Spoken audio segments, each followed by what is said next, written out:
Ladies and gentlemen, thank you. We'd like to thank our senior medalists for agreeing to give short talks today, to give us some brief insights into the phenomenal work that they're doing. We're going to begin this with Lynn Frostick, who's going to give us a talk from Rocks to Risk.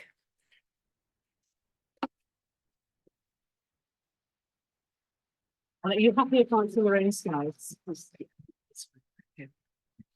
Thank you very much. I thought by talking about risk, I'd be a bit out on a limb compared with others, but there's been so much discussion in the presentations about risk and hazards and all of those things, which are so important to people, to communities, and to the environment, that I feel I'm right at home, moving from rocks to risk, which I did during my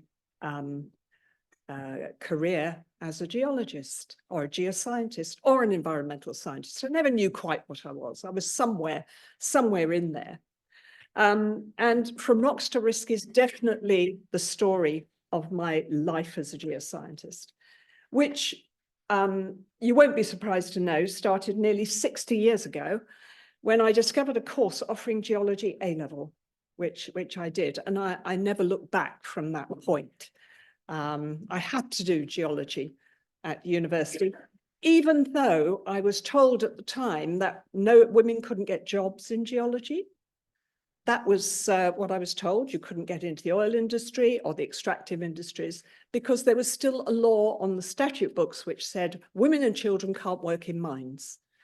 And in fact, as a result, I spent time as a visitor, as Kent area geologist, because I couldn't be a geologist and go into a mine as a member of staff.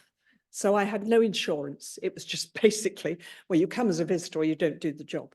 So it's quite interesting. When I selected the topic for this course, I was inspired by a very recent geoscience paper. I must admit, I look at geoscience and read it from end to end over time. This was a particular paper by David Elmo, which was advocating geology as a great undergraduate degree, not necessarily leading to any particular career. And I think that's very important to us, as the future of geology relies on people not thinking they're just going to go into the extractive industries, because it's very cyclical. The extractive industries take on geologists when there's a big boom, and then you get a bust. And we're going through a bust period at the moment. So if we're going to keep our subject going, we're going to have to do something to make sure people know that it can lead you all sorts of places. And it's a great, great training in all areas of science. And I'm very enthusiastic about that. And anyone who wants me to give talks about that, I will. I think it's very, very important. So I thought I would just use this opportunity to give my own history as an exemplar of how far you can move from rocks, which was my initial love, to dealing directly with risk. And it all starts with uniformitarianism, because that's what you're taught as a geologist. Uniformitarianism presents the key to the past. But what it does is it gives you a long view. And it's that long view and also a feeling that change is normal. It's not something abnormal. Change is going to happen. The earth changes all the time. And that's what we're very good at, of taking the long view and seeing that change is going to happen in the future, just as it has in the past. And so therefore, I believe that geologists and geology and geoscientists are also key to predicting the future, particularly as we go through this period of climate change. So these are just a few pictures of a flash flood, which my husband and I spent time monitoring, a flood in Hull, which I was very much involved with, and also some sediments that were deposited from flash floods, but are ancient. So uniformitarianism, the real key to everything that I've done. So we can use past change to help us predict futures. But the future at the moment is very, very unknown and very unsteady. And the future looks difficult to deal with. Climate change and increasing storminess give us North Sea surges, which are damaging and which are threatening our coasts. Sea level rise is accelerating. I don't think we really know how fast it's going to go. The West Antarctic ice sheet disappears. We're in real trouble, especially around the coasts and in our East Coast estuaries, which are areas where there are huge conurbations and vast industry. So we need to be able to think about what's likely to happen and make plans. Now, it's quite interesting when I started working on floods and thinking about floods. One of the first things I did was I looked at the National Risk Assessment. I don't know whether everyone knows there is one, but there is a National Risk Assessment. And this is one that I particularly like because it has little icons rather than words, and words are very difficult to read. So I thought icons are quite nice. And if you look at it, the biggest risk is up in the top right-hand corner, and that is a pandemic. Well, we've just had one of those. Quite interesting, isn't it? That this was high risk and high likelihood. But if you go just one line down to impact severity 4, you will see that there are 2 little triangles, and below that, another little triangle. These are coastal flooding, river flooding, and surface water flooding. So some of the biggest risks which are most likely to occur and will have huge impact are flood related. There's also storms and gales, of course, very important, and heat. Increasing heat is very bad for particularly elderly populations like me and some of you in the audience. So some of the biggest problems we face are to do with flooding from various sources. And flooding is something which my husband and I studied quite extensively in Africa. And one of the things that you notice when you look at flood deposits is they do pick up very large particles. These are the 2021 European floods, and you can see that some of the particles were houses, cars, bits of fences. Anything could be picked up, moved, and dumped downstream. So understanding particle movement and the processes which go on in flash floods is very important. Floods also dislodge people, and people die. And in January 1953, the east coast of England was devastated by the worst flooding in living memory. And in that worst flooding, 307 people died. 24,000 homes, over 24,000 homes were destroyed. It was devastating and led to some changes in how we manage our flood risk.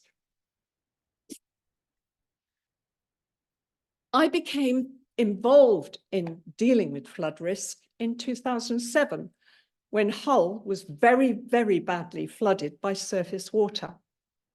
And I was part of the group that made the recommendations as to what needed to be done to change the levels of risk from very high to, well, as low as we could get them.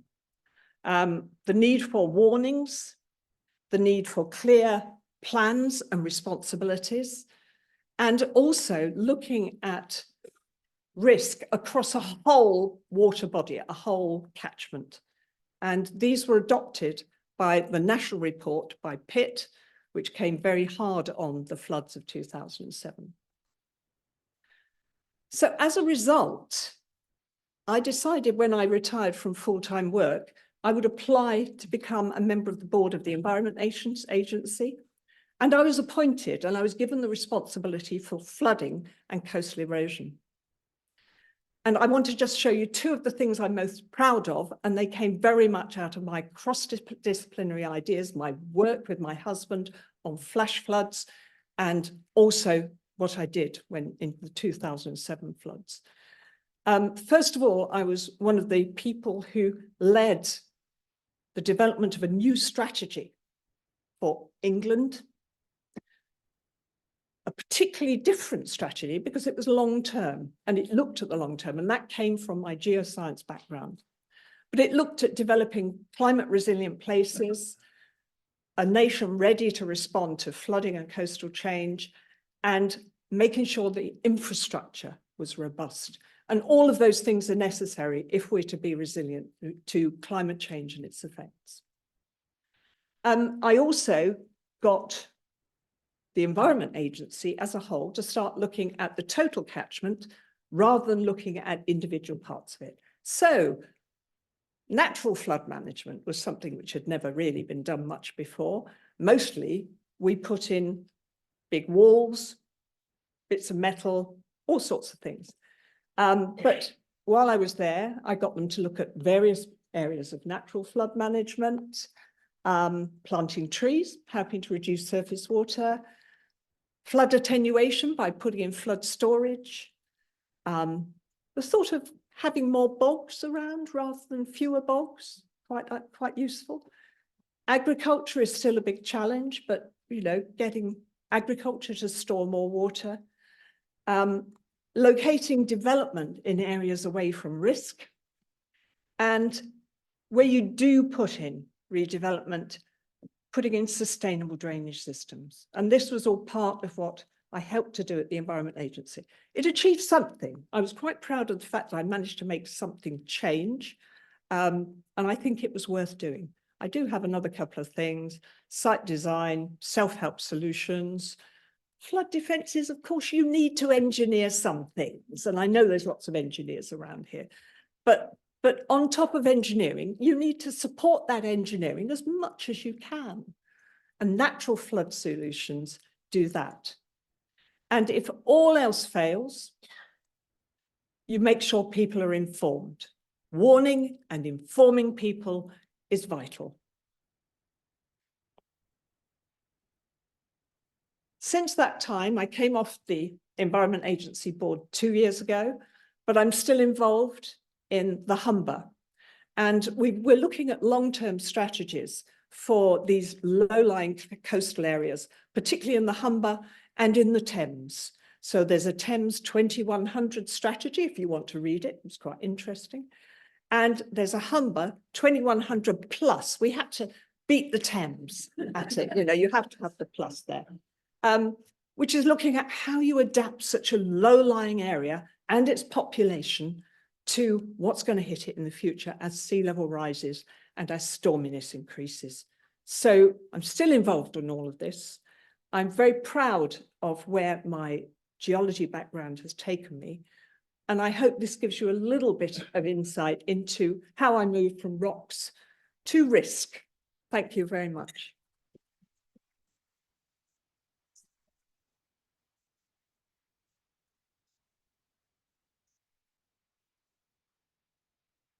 Thank you so much, Lynn. Are you wanting to take some questions? If anyone wants to ask, do we have time? I'm quite happy to answer questions. We do have time. Are there any questions for Lynn? No. Oh, there's one. I think we need a microphone though. Yeah. No, but there's people online.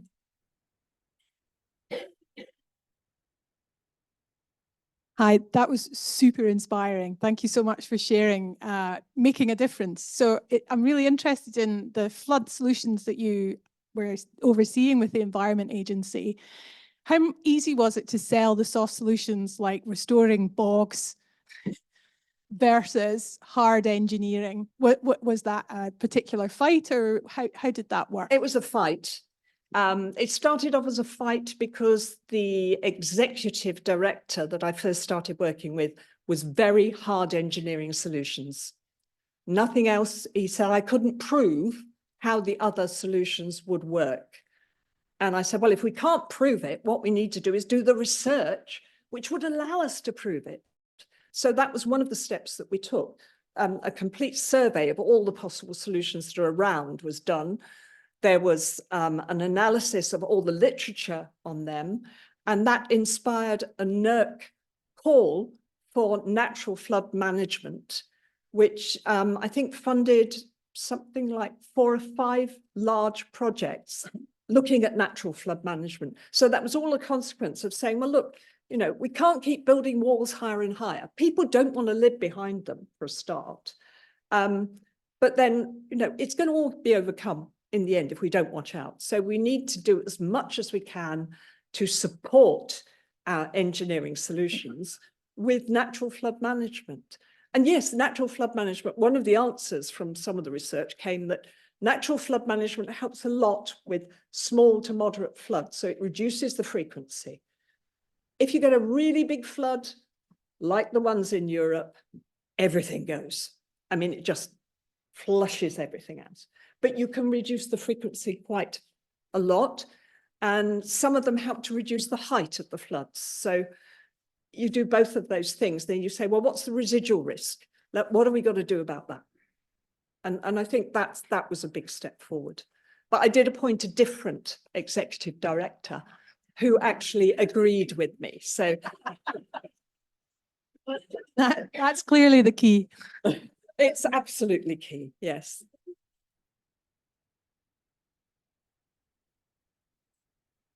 Thank you very much. It was a lovely talk. Nature's ability to help us to alleviate floods will be impacted by climate change as well. Our bogs are drying out, our trees are suffering as well. How far are we to consider how the residual risk is increasing because of the impacts we have on the natural, you know, people call them nature-based solutions. I don't like the term, but you know what I mean. Whatever you want to call them. Yes, I don't know what you call them, but alternative and additional methods. I think there is a big problem there. And as I think we have to, and this again was something which at the Environment Agency I did manage to inculcate. And that was, I said, you must make sure that we can adapt to the worst possible scenario. So I started them planning for a 4°C increase, which was, you know, everyone went, ugh, don't know that we can do that because it's runaway climate change. It's a big problem. But then looking at the consequences for what we were doing, and really what we had to do was to make sure that the solutions we're putting in place today were fit for the next 100 years. And that's where this Thames 2100 and Hull Humber 2100 plus came from, because what we do now will still be there in 2100 if we're doing it right. If we don't do it right, it'll all be swept away. So, you know, we've got to do it right. And that was a big step forward as well, because we were only planning for, you know, 5 to 10 years in the future and not thinking much about sea level rise or increasing storminess or anything like that. So that particular planning, I think we've got real problems. I do agree with you, the bogs are drying out. So we need to think about what will this area be like in 30 to 40 to 50 years time? What might it be like? And what can we put in place that might help us to mitigate some of the problems? We're not going to get rid of them, but we've got to adapt to them. And adaptation has become more popular now. It wasn't when I was trying to sell it. People would say, adaptation, we need mitigation. We need mitigation, not adaptation. But I think most people now realize that there's going to be so much of an impact that we can't mitigate everything. We are going to have to adapt to what's coming to us. But that is a very hard message, because part of the response in flooding to that will have to be people will be moved. Their houses will not be in the right place. They will have to be moved. And that is a very hard message to get across.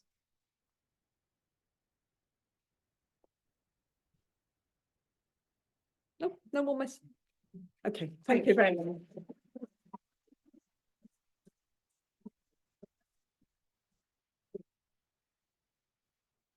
Thank you so much, Lynn, for that wonderful talk and for taking those extremely insightful and interesting questions.